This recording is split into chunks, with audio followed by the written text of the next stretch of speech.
Kembali di iNewsroom, pemirsa, mantan Ketua AMPI Tanah Karo, Bebas Ginting, ditetapkan sebagai tersangka pembakaran rumah wartawan Tribrata TV di Kabupaten Karo, Sumatera Utara. Bebas Ginting disebut memiliki peran penting dan menjadi dalang pembakaran tersebut.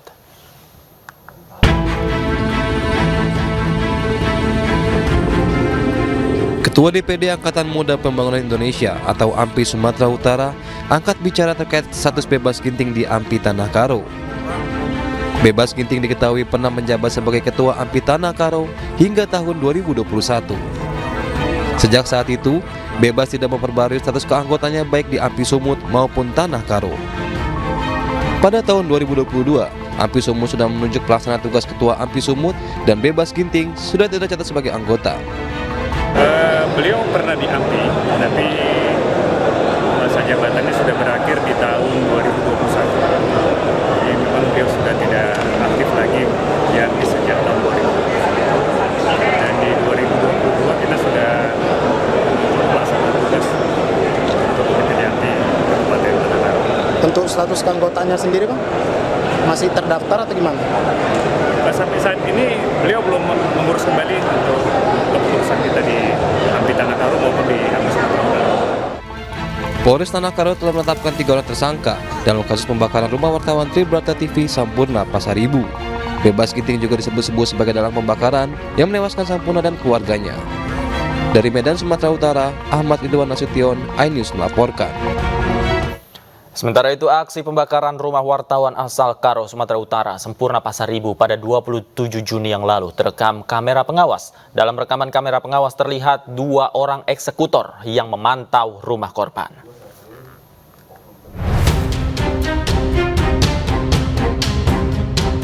Rekaman kamera pengawas ini mengungkap dan menggambarkan aksi kedua pelaku pembakaran rumah Sampurna Pasaribu. Mereka sempat mondar-mandir atau memantau di sekitar rumah korban.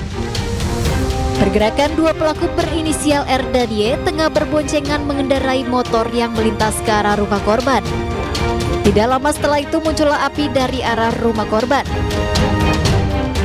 Di Treskrimum Kepolisian Daerah Sumatera Utara bersama Satreskrim Polres Tanah Karo memeriksa 10 bukti rekaman kamera pengawas atau CCTV di sekitar rumah wartawan Tribrata TV. Bukti-bukti tadi adalah hal yang kita temukan dan hari ini bukti itu sudah melekat kepada mereka, pada 2 orang ini maksud saya. Polisi masih terus melakukan penyelidikan dan mengejar siapa yang menjadi otak pelaku pembakaran rumah korban. Dari Kabupaten Karo, Sumatera Utara, Eka Hetriansyah, iNews melaporkan. Saat ini 2 pelaku pembakaran rumah wartawan di Karo sudah ditetapkan sebagai tersangka. Polisi mengklaim akan ada kemungkinan besar penambahan jumlah tersangka. Untuk membahasnya, kami sudah terhubung bersama dengan Kabid Humas Polda Sumatera Utara, Kombes Pol Hadi Wahyudi, dan Ketua Dewan Pers Nini Rahayu. Selamat malam, Pak Hadi. Bu Nini, apa kabar? Alhamdulillah, selamat malam. Assalamualaikum. Waalaikumsalam. Saya pertama ke Pak Hadi. Pak Hadi, tersangka baru yang ditetapkan, apakah betul adalah dalang pembakaran, Pak? Ya, saya sampaikan kembali bahwa dari awal peristiwa tanggal 27 Juni, Polda Sumatera Utara tentu berkomitmen untuk mengungkap peristiwa ini secara terang benderang dan menyampaikannya kepada publik. Dari rangkaian penyelidikan maupun penyidikan yang sudah kita lakukan dengan berbagai analisa evaluasi dan analisa terhadap bukti-bukti forensik, kemudian otopsi, hasil penyelidikan maupun penyidikan terhadap 28 saksi yang sampai dengan saat ini sudah kita mintai keterangan. Dan beberapa waktu yang lalu kita sudah menetapkan menambah 1 orang tersangka, yaitu B, di mana B ini adalah berperan sebagai orang yang menyuruh melakukan pembakaran, di mana yang disuruh adalah 2 orang eksekutor yang sudah kita tetapkan sebagai tersangka. Selain itu, B juga adalah orang yang memberikan sejumlah uang kepada 2 eksekutor lapangan untuk membeli bahan bakar minyak yang dicampur yang kemudian itu digunakan untuk membakar rumah korban. Dan B juga adalah orang yang memberi upah setelah kebakaran itu atau setelah pekerjaan itu dilakukan oleh 2 orang eksekutor. Baik, Pak Hadi, apa sebenarnya motif dari B ini atau Bebas Ginting menyuruh 2 rekannya untuk membakar rumah korban? Sejauh ini kita masih terus mendalami terkait dengan motif secara utuh ya dari saudara B ini.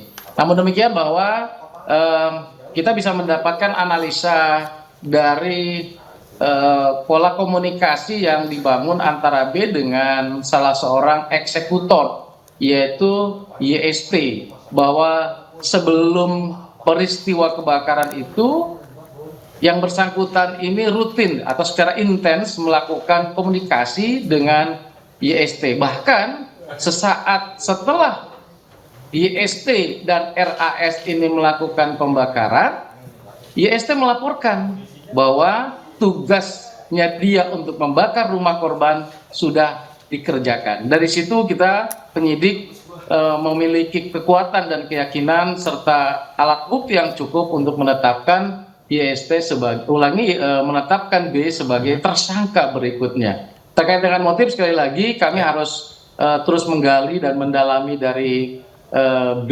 untuk bisa menyimpulkan apakah hanya karena pemberitaan yang ada sebelumnya ataukah ada hal yang lainnya. Ini yang masih kita gali. Oke, saya ke Bu Nini. Bu Nini, dari keterangan Pak Hadi kan kita bisa simpulkan bahwa sebelumnya ada percakapan, kemudian dari rekaman kamera pengawas juga sudah ada pengintaian begitu, artinya ini direncanakan. Anda sepakat dengan hal ini, Bu Nini?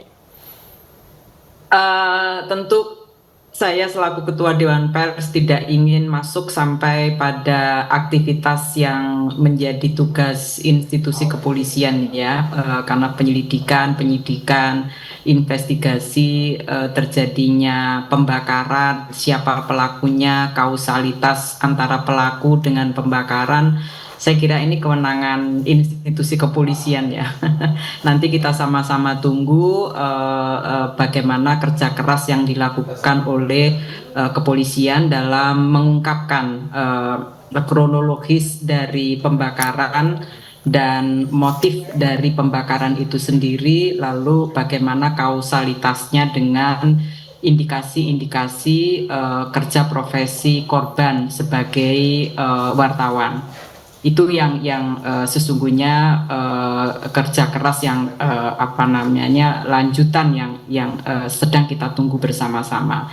Nah, untuk itu kita semua perlu memberikan waktu kepada kepolisian untuk memberikan penjelasan ini kepada publik, termasuk kalau minggu lalu kan sudah dilakukan ini ya, uji forensik ya, lab for forensiknya. Nah, itu mungkin juga sudah kalau memang sudah ada hasilnya bisa disampaikan kepada publik, termasuk lab for di tempat kejadian misalnya seperti apa. Hal-hal inilah yang barangkali akan membantu keinginan tahuan publik soal tindak lanjut penanganan perkara pembakaran terhadap korban begitu. Nah, nanti ya saya kira itu. Oke, baik, saya ke Pak Hadi kembali. Pak Hadi, tadi Anda katakan bahwa sebelumnya terjadi percakapan begitu ya, bahwa eksekutor melaporkan hasil kerjanya ketika setelah eksekusi kepada tersangka Bebas Ginting ini. Nah, sudah berapa lama mereka saling mengenal, Pak, sebenarnya?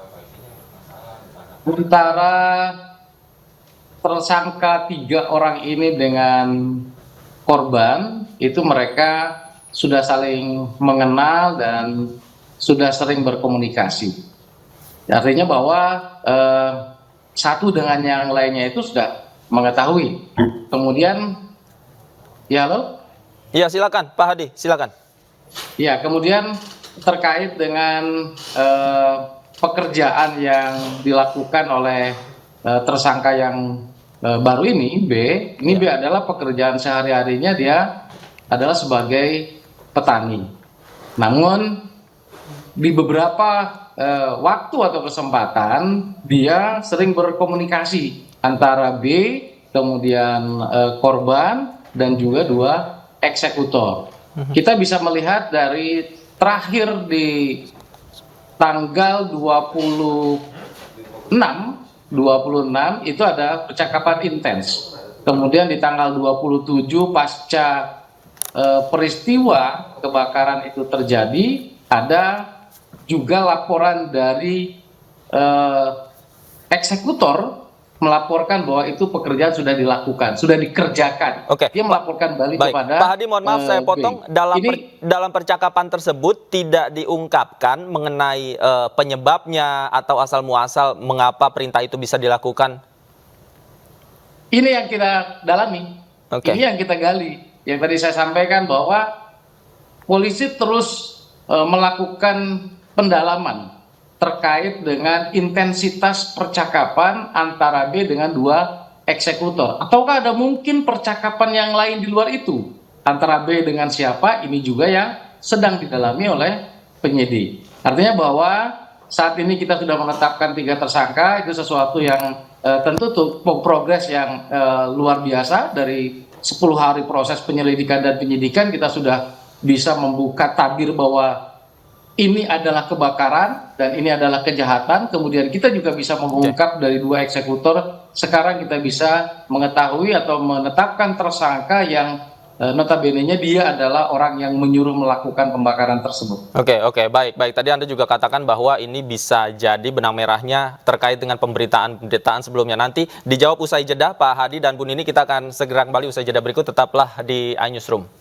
Anda masih bersama kami di iNewsroom. Pemirsa, saya masih bersama dengan Pak Hadi dan Bu Nini. Saya tadi utang pertanyaan kepada Pak Hadi. Pak Hadi, kalau tadi Anda katakan bahwa banyak dugaan terkait motif dari kasus ini, terutama jika dikaitkan dengan pekerjaan atau profesi dari korban, begitu ya, terkait pemberitaan yang ia lakukan. Nah, sejauh ini bagaimana benang merah antara kaitan ini, apakah sudah ditemukan, Pak? Iya, seperti yang saya sampaikan di awal, bahwa pelaku yang ketiga yang berhasil kita tangkap ini masih terus kita dalami. Dan penyidik meyakini dari pelaku yang ketiga ini akan dapat menarik kesimpulan ataupun motif dari peristiwa yang terjadi. Jadi kita tunggu hasil progres pemeriksaan yang masih berjalan oleh penyidik Polres Tanah-Karo dan Ditreskrim Polda Sumatera Utara. Oke, tapi Pak Hadi, tadi Anda katakan profesi dari pelaku yang baru diamankan ini petani, betul Pak ya? Catatan dalam kependudukannya seperti itu. Oke, tapi kemudian kalau yang bersangkutan juga aktif dalam sebuah organisasi, Pak, apakah ini juga ditemukan dalam profiling pelaku? Itu yang kita dalami semuanya. Belum terkonfirmasi, Pak ya? Belum. Oke, karena ini isunya menjadi liar, kemudian juga ada banyak pihak yang menanggapi soal ini, termasuk salah satunya adalah Panglima TNI. Ini kita saksikan dulu, Panglima TNI Jenderal Agus Subianto menanggapi terkait dugaan keterlibatan oknum prajurit dalam kasus pembakaran rumah hingga tewasnya wartawan beserta keluarganya di Kabupaten Karo, Sumatera Utara. Jenderal Agus Subianto membantah anggotanya terlibat dalam pembakaran tersebut.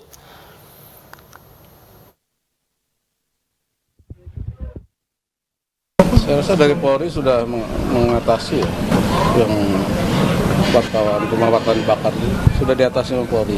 Tapi ada keterlibatan dari anggota TNI, prajurit atau nggak ada.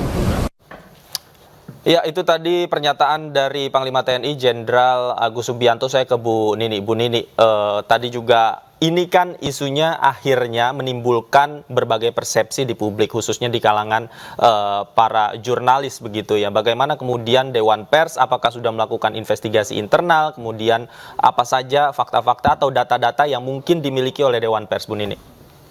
Iya, Dewan Pers melalui Satgas kekerasan terhadap jurnalis KKJ, baik yang di pusat maupun yang di wilayah Sumatera Utara, kan juga melakukan investigasi ya terhadap kronologis apa yang dialami korban sebelum peristiwa pembakaran ini. Di mana 3 hari yang bersangkutan sempat tidak pulang ke rumah karena berbagai intimidasi yang dia peroleh begitu ya akibat dari pemberitaan yang dia lakukan baik di media maupun di media sosial. Lalu 3 hari sebelumnya itu ada komunikasi intensif, salah satunya adalah dengan oknum TNI.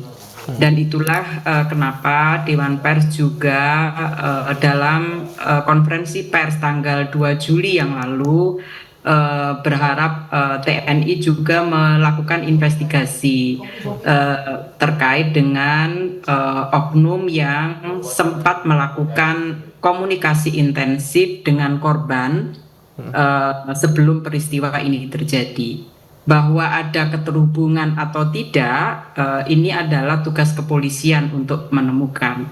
Tetapi institusi TNI saya kira perlu mengundang yang bersangkutan untuk melihat ya apakah memang benar pernah melakukan percakapan dan lain-lain. Karena ini kan sudah menjadi konsumsi publik ya, sehingga masing-masing institusi saya kira dengan kerja kolaboratif itu akan mempercepat proses ini. Nah, yang lainnya adalah di luar apa yang sekarang sedang dilakukan, hal yang paling penting untuk segera dijawab ya oleh kita semua adalah teman-teman yang misalnya lembaga perlindungan saksi dan korban ya, ini harus juga memberikan perlindungan kepada kawan-kawan jurnalis, teman-teman yang dihadirkan sebagai saksi termasuk keluarga korban. Dan untuk itu Dewan Pers juga ingin menyampaikan ucapan terima kasih. Juga Komnas HAM ya yang saat ini juga melakukan investigasi independen. Baik. Begitu. Baik, oke. Ke Pak Hadi. Pak Hadi, terkait dengan tadi dugaan intimidasi yang diterima oleh korban yang dilakukan oleh oknum begitu, apakah sudah ditelusuri, Pak? Kerja-kerja polisi dalam penyelidikan dan penyidikan itu kan berdasarkan fakta-fakta dan alat-alat bukti yang dikumpulkan, kemudian yang berhasil kita lakukan, baik memeriksa saksi, kemudian menganalisis data, kemudian juga menganalisis alat bukti yang lainnya. Jadi itu yang saat ini dilakukan oleh kepolisian. Oke, artinya kalau ada kemungkinan tersangka baru tidak tertutup kemungkinan itu ya, Pak Hadi ya? Proses ini masih terus berjalan dan sekali lagi bahwa yang dikatakan Bapak Kapolda sebelumnya kita 2 orang saksi, kita ulangi 2 orang tersangka sebagai eksekutor, ternyata hari ini kan kita bisa menambah 1 pelaku yang lainnya. Oke, baik. Kalau masih berjalan terus prosesnya, kita nantikan sama-sama, kita kawal bersama. Terima kasih Pak Hadi sudah bergabung bersama kami. Ibu Nini juga terima kasih sudah bergabung bersama kami di Terima kasih. iNewsroom. Selamat malam, sehat selalu Bapak Ibu. Waalaikumsalam. Assalamualaikum.